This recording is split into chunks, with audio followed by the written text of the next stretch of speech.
দুলু মিয়া। দেশসেরা চিত্রনায়ক শাকিব খান দেশের গণ্ডি পেরিয়ে এখন নিয়মিত বিদেশেও মুক্তি পাচ্ছে তার সিনেমা। আজকে নাম্বার ওয়ান শাকিব খান হয়ে ওঠার পথটা অতটা মসৃণ ছিল না। অনেক কাঠখড় পুড়িয়ে আজকের অবস্থানে এসেছেন এই সুপারস্টার। বছরে তার অভিনীত সর্বোচ্চ 18টি সিনেমাও মুক্তি পেয়েছে। নিঃশ্বাস আমার তুমি জানে দুনিয়া। 1999 সালে চলচ্চিত্রে অভিষেক হয় তার। সে বছর তার 3টি সিনেমা মুক্তি পায়। এর পরের বছর তার অভিনীত 10টি সিনেমা মুক্তি পায়। এরপর প্রতি বছরই তার অভিনীত 10 থেকে 18টি সিনেমা মুক্তি পেয়েছে। 2015 সালে এসে এই ধারাবাহিকতায় ছন্দপতন ঘটে। 2019 সালের পর থেকে শাকিব খান অভিনীত সিনেমার মুক্তি প্রায় তলানিতে ঠেকেছে।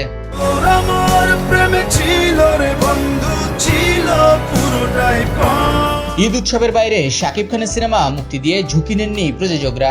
2019 সালে এসে শুধু 2 ঈদে 3টি সিনেমা মুক্তি পায়। 2020 সালে 2টি, 2021 সালে 1টি সিনেমা মুক্তি পায়। ঈদ উৎসবের বাইরে শাকিব খানের সর্বশেষ মুক্তি পাওয়া সিনেমা নবাব এলএলবি, যা ব্যবসায়িকভাবে ব্যর্থ। 2022, 23 ও 24 সালে 2 ঈদে শাকিব অভিনীত 2টি করে সিনেমা মুক্তি পায়। 2023 ও 24 সালে 2 ঈদে শাকিব খানের সিনেমার রাজত্ব চলেছে। দর্শকপ্রিয়তার তুঙ্গে থাকায় এইসব সিনেমা দেশের পাশাপাশি বিদেশেও মুক্তি পাচ্ছে। এরই মধ্যে শাকিব খান পুরনো ছন্দে ফিরতে ঈদের বাইরে সিনেমা মুক্তির পরিকল্পনা করছেন। তুমি কোন শহরের মাইয়া গো লাগে উড়াধুরা।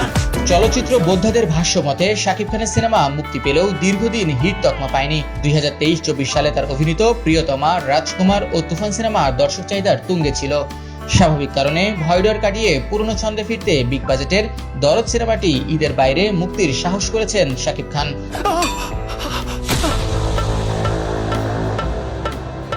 এছাড়া ঈদ কেন্দ্রিক সিনেমা মুক্তির কারণে তার হাতে সিনেমার সংখ্যাও কমে যাচ্ছে।